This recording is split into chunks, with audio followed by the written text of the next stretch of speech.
법원 행정처를 폐지하고 사법행정위원회를 설치하겠습니다. 그동안 제왕적인 사법 권력을 독점해온 대법원장의 권한을 분산하고 사법행정의 민주적인 의사결정 구조를 확립하겠습니다.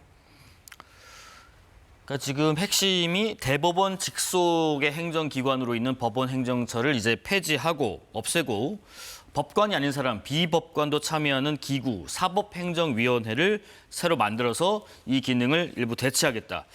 조금 더 자세한 설명 그리고 추진 이유 좀 들어보겠습니다. 그러니까 이게 사실은 추진 배경 자체는 처음 나온 얘기는 아닙니다. 이미 예전에 과거에 양승태 대법원장 시절에 이 법원행정처가 재판에 부당하게 개입을 하고 그리고 이른바 판사 성향을 분류한 판사 블랙리스트를 만들면서 판사들을 통제하려고 했다라는 어떤 일종의 대법원장에 의한 굉장히 수직적인 관계가 법원 내부에 형성이 되고 제왕적 대법원장의 권한 때문에 이 판사들이 눈치 보면서 줄을 서야 하는 그런 일들이 있어 왔거든요. 그래서 이게 지나치게 이 법원행정처라고 하는 것이 법관 인사나 예산 권한 이런 부분에서 이 축을 가져가기 때문에 굉장히 권한의 중심이 되기 때문에 이게 불균형한 구조 자체를 법원 내부에 만들 수 있고 법관들의 관료화 이런 문제도 발생시킬 수 있다라는 문제 제기는 지속적으로 있어 왔습니다. 그렇기 때문에 이미 지난 국회에서도 뭐 지금은 의원이 아니시지만 이탄희 전 의원 같은 경우에는 개정안을 이미 발의하시기도 하셨고 그때에도 이 사법행정위원회를 만들어서 위원회 3분의 2 이상이 변호사 혹은 외부인으로 좀 구성될 필요가 있다라는 의견을 제시한 바가 있었고 이 부분들을 바탕으로 이제 민주당이 이번에 개정 및 보완해서 이 법원행정처를 폐지해서 대법원장의 어떤 제왕적 권한을 좀 통제하고 사법부 내부의 민주적 질서를 세워야 된다라는 취지에서 이것을 추진하게 된 것입니다. 그러면 이제 사법행정위원회라는 게 새로 만들어지면요. 이제 법원행정처의 역할을 법관이 하던 부분을 누가 하는지 그리고 말씀하신 것처럼 인사 예산에서 인사 특히 이제 이 위원회 추천이나 뭐 임명 권한은 누구한테 있는지 여러 가지 좀 궁금증이 있습니다. 그러니까 상권 분립에 있어서 사법부는 선출직이 아닙니다. 왜 그럴까요? 전문적인 영역이고 헌법과 법률에 따라서 양심에 따라서 판결을 내리라는 겁니다. 이재명 정부 입법 권력도 크고 행정 권력도 크다 보니까 사법부를 장악하면 모든 걸 원하는 대로 할 수 있습니다. 무엇보다도 이재명 대통령의 사법 리스크를 지우기 위해서 지금 굉장히 애를 쓰고 있는데요. 이제까지 대한민국에 만들어졌던 제도, 검찰청을 없애고 야당마저 지우려고 하고 법원 행정처마저 폐지하려고 합니다. 이 이유는 뭡니까? 이재명 대통령 관련해서 사법 리스크를 지우기 위해서고 유죄가 나올 가능성이 있는데 무죄를 위해서 재판을 중지시키고 아예 재판을 삭제하려고 하고 그 과정 속에 우리는 초유의 상황을 경험했습니다. 항소 포기를 위해서 대장동 일당에게 7,400억 원을 몰아주는 그런 황당한 판결을 우리가 목도할 수밖에 없는 거 아닙니까? 그런 과정에서 이재명 대통령은 같은 배임죄지만 특경법상 배임죄에 관련해서 무죄 가능성이 커졌습니다.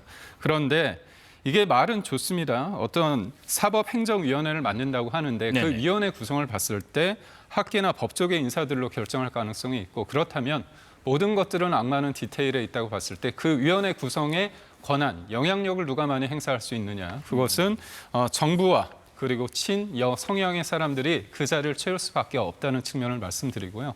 마지막으로 헌법 101조에 이런 게 있습니다. 사법관은 법관으로 구성되는 법원에 속한다 있습니다.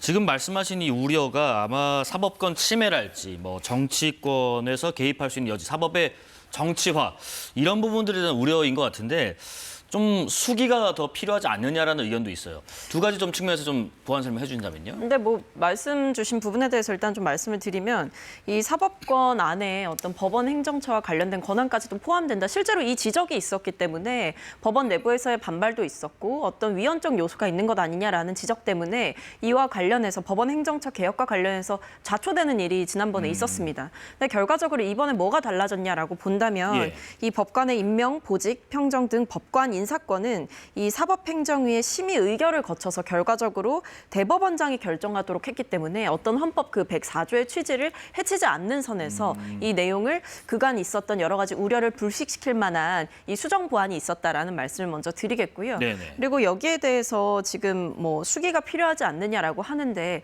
개혁이라고 하는 것은 늘 수기가 필요하죠. 하지만 또 단호하게 추진할 때는 단호하게 추진해야 하는 것이고 이것이 말씀드린 대로 지난번 이 양승태 대법원장 시절부터 사실은 사법개혁의 핵심적인 내용으로 거론되어 왔던 만큼 이 부분에 대해서 지금이라도 지난 국회에서 자초됐던 일들이 다시 한번 추진이 되고 이번에는 반드시 통과가 되어야 되는 것이 오히려 늦어진 개혁을 지금이라도 하는 것이 보다 정의로운 일 아닌가 싶습니다. 지금 이 시점에 결단이 필요한 부분이었던 말씀이신 것 같아요. 왜 그러죠? 이재명 대통령 관련해서 대법원이 유죄 취지로 파기환송한 다음부터 그렇습니다. 지난해만 하더라도 대통령실 특활비와 검찰의 특활비 다 없앴습니다. 그런데 법원의 예산은 늘려줬거든요. 그때도 법원이 문제가 있었다고 한다면 그럴 필요가 없는 거 아닙니까? 그리고 이건 추천위에서 하고 그거는 대법관이 대법원장이 이걸 정한다 말씀하시는데 우리 앵커님 만약에 짜장면을 먹고 싶은데 예. 갑자기 파스타를 주고서 내가 차려줬으니까 그거 먹으라고 하는데 선택이 하나입니다. 그럼 선택한 거예요, 아닙니까? 선택했다고 볼 수가 있나요? 없죠. 결국은 3배수도 아니고 1배수로 제가 알고 있고 예. 본인이 원하는 사람이 아니라 위원회에서 그 구성된 사람을 임명한다고 한다면 그 임명 권한은 사실상 없는 겁니다. 그래서 냉정하게 봤을 때 네. 만약에 저희가 국민의힘이 힘이 있다고 해가지고 위원회 구성을 친여 성향으로 해가지고 이걸 한다고 한다면 민주당이 그걸 받아들이겠습니까? 그러면 마지막으로 하나 제안을 한다면 네. 그 위원회 구성을 제가 볼 때 야당 위주로 해주십시오. 그럼 저희는 받겠습니다. 왜 대법원장이 그렇다면 모든 그 인사와 예산 권한을 독점적으로 가져가야 되는가 그것도 묻지 않을 수가 없습니다. 그렇게 해서 투명하게 잘 유지가 되어 오고 시스템이 잘 돌아갔다라고 한다면 개혁의 개짜도 안 나왔을 거라 생각합니다. 오히려 대법원장 중심으로 그 법원행정처가 운영되면서 일종의 줄 세우기 혹은 판사들 속가내기 혹은 재판에 대한 외압 이런 것들이 인사와 예산 권한을 가지고 있는 법원행정처에 의해서 그리고 직속으로 그것을 관리하는 대법원장에 의해서 일종의 부당한 개입의 어떤 장치로서 활용될 여지가 있었기 때문에 여기에 대한 건강한 견제는 필요하다라는 것이고요. 말씀드린 대로 이런 사법행정위원회에 뭐 민주당이 추천한 인사만 들어간다 이런 조항이 있는 게 아니지 않습니까? 사실 뭐 여당과 야당이라는 것도 시대에 따라 또 바뀌기도 하는 것이고 결과적으로 이 부분에 대해서 핵심은 이 외부 위원들이 참여해서 법원행정처라고 하는 기관이 그동안 어떻게 보면 대법원장 직속으로 굉장히 폐쇄적으로 운영되어 왔던 이 예산과 인사라는 권한의 관리를 외부 인사들을 통해서 조금 더 투명하게 만들어보자. 그리고 좀 개혁을 해보자. 이런 부분인 거거든요. 이것을 이제 민주당 뜻대로 모든 것을 하려고 한다라는 취지로 보시는 것은 어떻게 보면 지난날 사법부의 과오와 대법원장 직속으로 있었던 그 체제의 폐쇄성을 간과하시는 게 아닌가 싶습니다. 짧은 답변 듣고 넘어가겠습니다. 입법 권력과 행정 권력을 가졌을 때 자제하거나 절제하지 못하고 그 이상을 했을 때 그거는 힘이 아닙니다. 권력이 아니고 그건 폭력이라고 얘기할 수 있는데 상권 분립이 뭡니까? 입법 권력과 행정 권력을 뭔가 견제하기 위해서 마지막으로 만들어 놓은 게 삼법 권력이고요. 그 상권 분립이고요. 그리고 사법부의 독립, 그 존재 이유의 가치가 여기에서 드러나는 겁니다. 네. 저는 사법부 관련해서요. 법관 말고 자꾸 정치권이 영향을 준다고 한다면 그 결과에 대해서 누가 받아들일 수 있겠는지. 그리고 마지막으로 말씀드리겠습니다. 쉽게 말해서 사법행정위원회가 인사를 하는 겁니다. 그 인사 여러분 받아들일 수 있겠습니까? 두 분 의견 한번 들어봤습니다. 이 내용도 좀 짚어보죠. 여야가 줄다리기 중인 대장동 사건 항소 포기 국정조사와 관련해서 민주당은 법사위 차원의 국정조사를 또 국민의힘은 여야 동수로 구성된 특위 요구를 하면서 최종 입장을 밝히려고 했던 시한이 어제였었는데 근데 민주당이 갑자기 오늘은 국정조사가 필요하겠는가라는 입장을 내놨습니다. 장관까지 지금 차관까지 고발을 한 상황에서 국정조사가 필요하냐는 의견이 아침에 우리 부대표단에서 얘기가 나왔어요. 그래서 그 부분은 좀 확정해서 말씀드리기 어렵겠습니다. 단독으로 처리하기는 어렵지 않나 싶습니다. 뭔가 당내에서 기조가 변한 좀 내용이 들리시는 게 있나요? 그러니까 이게 아무래도 그 얘기가 나온 것 같아요. 이제 국민의힘이 최근에 이 법무부 장관과 법무부 차관을 이제 고발까지 한 상황이다 보니까 예. 결국 이 국정조사를 통해서 국민의힘이 밝히고자 하는 게 일종의 외압 의혹 아니었습니까? 민주당 입장에서는 이런 부분, 이 대장동 재판과 수사 과정에서 이 검찰의 어떤 조작 기소 그리고 협박과 회유가 있었던 것 아니냐, 이 부분을 들여다보고 싶어 했던 거고 그 사이에서 간극이 있었던 겁니다. 예. 근데 결과적으로 보면 사실 국민의힘이 원하는 대로만 민주당 입장에서도 국정조사를 진행할 수는 없는 것이고, 민주당 입장에서도 민주당이 원하는 진실을 밝히려는 그 부분들을 포기할 수도 없는 것이죠.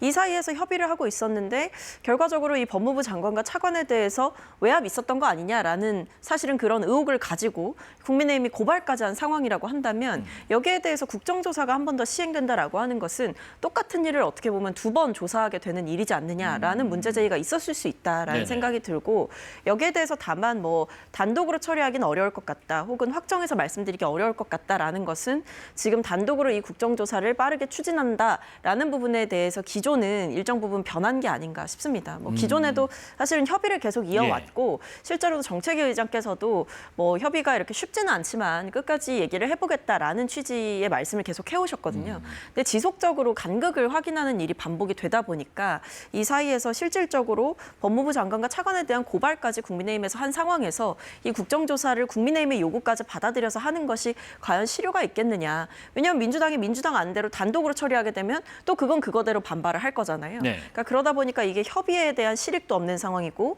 국정조사를 시행했을 때의 어떤 실질적인 효과도 좀 떨어지는 상황 아니겠느냐, 중복되지 않겠느냐, 이런 얘기들이 있는 것 같습니다. 결국 뭐 이렇게 해서 국정조사가 없던 일로 얘기가 돼버린다면 국민의힘은 어떤 대응을 할 수 있을까? 뭐 지금 무제한 토론 얘기도 나오던데 어떤 보관이 있나요? 사실 민주당 입장에서 이 부분이 사실 표현이 그럴 수 있지만 뭉개는 걸 원하는 겁니다. 진실에 다가가는 부분에 대해서 두려운 거죠. 쉽게 말해서 이겁니다. 대장동 일당이 착한 사람입니까? 나쁜 사람입니까? 나쁜 놈입니까? 나쁜 놈들이잖아요. 그럼 어떻게 됩니까? 항소를 해서 지금 1심에서 받은 1심에서 받은 추징금보다 더 받아내야 되잖아요. 그런데 그것을 원천 봉쇄한 사람이 누굽니까? 공권력입니다. 위에서 찍어 내리고자 했다는 의혹이 있지 않습니까? 누가 보더라도 찍어 내렸죠. 근데 그 수익, 그 수혜를 누가 있습니까? 김만배와 이재명 대통령이 받는다는 건 다 알고 있는 겁니다. 그런데 국정조사를 하면 아무래도 본인들이 수적 다수라 하더라도 이 근본적인 질문에 대해서 대답을 할 수 없습니다. 그렇기 때문에 이 부분에 대해서는 어떠냐? 이런 논의가 있을 가능성을 차단한다. 사실상 항소를 포기한 것처럼 이런 국정조사의 어떤 기회마저 박탈시킨다는 거거든요. 그런 측면에서 봤을 땐 이 얘기를 다른 프레임으로 이슈로 덮는다고 해서 지금 TF 같은 것도 꾸려서 지금 내란 프레임을 걸고 있지 않습니까?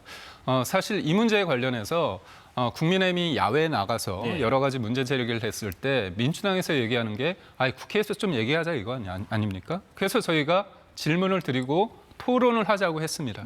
국회라는 공간은 대화와 타협으로 이루어지는 만큼 토론을 하자고 하면 누구든 적극 응해야 되는데 정청래 대표가 이 항소 포기 사태 관련해 가지고 전혀 임할 자세가 안 돼 있지 않습니까? 피하는 자가 비겁한 자고 피하는 자가 당당하지 못한 자다, 이런 말씀을 드립니다.